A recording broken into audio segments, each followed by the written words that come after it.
이제 그 변증법에서 대해서 보겠습니다. 변증법의 첫 번째 이제 개념과 속성이다. 개념과 속성, 개념이 어떻게 나타나는지를 보는 건데요. 이제 개념이 탄생을 알기 위해서는 단어의 탄생을 좀 봐야 됩니다. 우리가 비를 한번 봅시다. 우리가 비에 대한 역사적 현상, 우리가 경험하는 거 아주 원시 시대로 돌아갔다 봅시다. 그러면은 이제 서리, 습기가 내리는 게 있죠. 그다음에 이슬이 내리는 거, 그다음에 아주 약하게 내리는 가랑비나 보슬비, 잠시 내리는 소나기, 억수같이 내리는 장대비, 맨날 계속 내리는 장마비. 이렇게 비들은 우리가 여러 가지 현상으로 나타납니다. 비라는 거, 비라는 자체를 우리는 알 수가 없죠. 나타나는 거는 계속 이렇게 습기처럼 내리는 비, 이슬처럼 내리는 비. 그래서 첫 번째 단계에서 음, 인디언, 그죠? 인디언 같은 경우는 단어가 이 문장, 처음에는 문장이 먼저 존재하고, 그 다음에 단어가 나중에 생긴다. 문장이 먼저, 나중에 단어가 생긴다. 그래서 문장은 하나의 문제, 늑대와 춤을, 이게 하나의 단어죠. 구분이 안 됩니다. 그래서 첫 번째는 뭐 습기가 내린다. 이슬이 내린다. 이런 문장 형태에 가깝게 되는데 나중에는 이렇게 서리, 이슬비, 가랑비 이런 형태가 되고 이러한 다양한 것들의 하나의 공통적인 것들, 이 공통적인 것들을 찾으면서 비라는 단어가 나오게 되는 거예요. 그래서 비라는 단어 속에는 이러한 다양한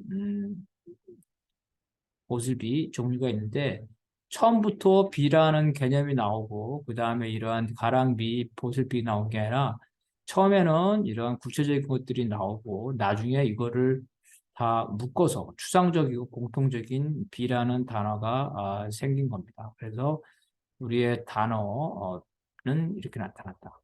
마찬가지로 처음부터 인간이라는 단어가 있고 철수 영의가 있었던 것이 아니라 철수 영의와 같은 구체적인 인간이라는 이러한 것들이 있고 그러한 공통성을 잡으면서 남성이다, 여성이다, 인간이다 이런 단어가 나오는 겁니다. 그래서 이제 비라는 개념은 자연 현상 중 하늘에서 내리는 물, 그죠? 이게 이제 비의 공통적이면서 개념을 형성하게 된 거다. 비는 개념이고 이 개념을 구성하는 표지, 표지는 자연 현상, 그리고 하늘에서 내리는 것, 그리고 물, 이런 것들이 합치는 거다. 그래서 이제 이런 개념 속에는 여러 가지 속성, 표지가 있죠. 그래서 어느 하나만 가지고 있다고 그래가지고 개념에 갈 수 없다. 자, 자연현상은 여러 가지 자연현상이 있겠죠. 반드시 비만 있는 게 아니에요. 또 하늘에서 내리는 거, 하늘에서 내리는 거는 눈도 있습니다.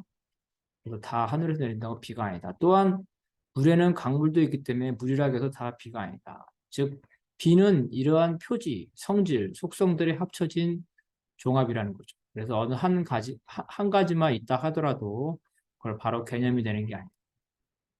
그래서 우리는 그 여러 가지 성질들이 합쳐진 개념과 그 하나하나의 표지, 속성들을 혼동하면 안 되는데 이걸 이제 혼동하는 경우가 있습니다.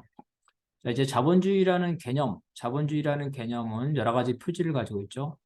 생산수단의 사적 소유와 그다음에 임노동, 그렇죠? 이런 착취관계, 생산수단을 소유한 자본가들이 노동자를 착취하죠. 그 자본가와 노동자의 관계.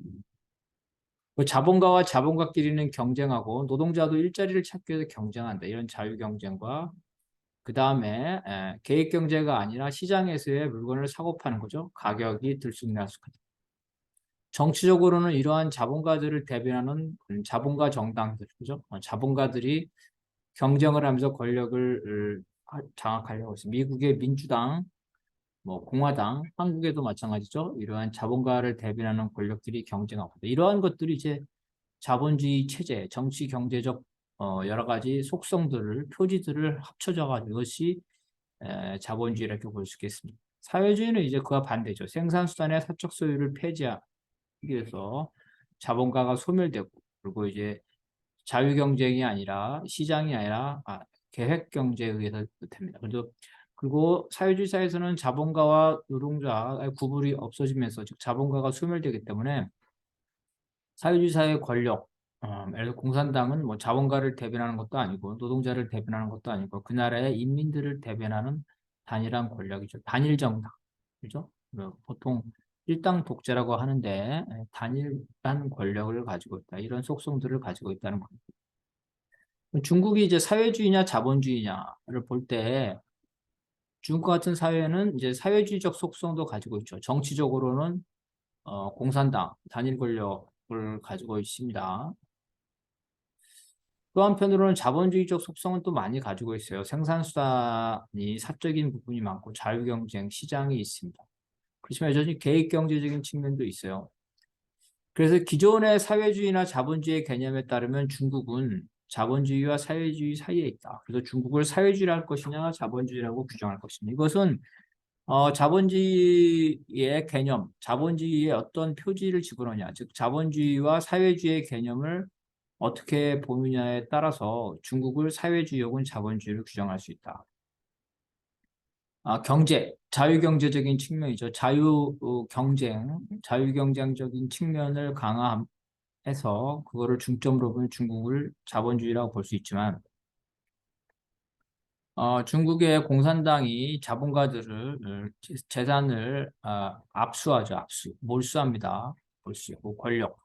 공산당 일당 권력이 강하고 또 공산당이 통제하고 있어요. 이런 면을 볼 때는 이제 사회주의적인 측면이 또 있다. 그래서 사람들의 관점에 따라서 중국은 사회주의 혹은 자본주의로 규정될 수 있는 모호함을 지니고 있다. 이렇게 볼 수가 있겠습니다. 이것이 바로 이제 개념과 속성의 문제다. 모든 기존의 모든 개념들을 다 가지고 있으면 그 자본주의냐 사회주의냐는 그 개념을 지는데 아무 문제가 없지만 그렇지 않을 경우에는 많은 논란이 있을 수 있다는 겁니다.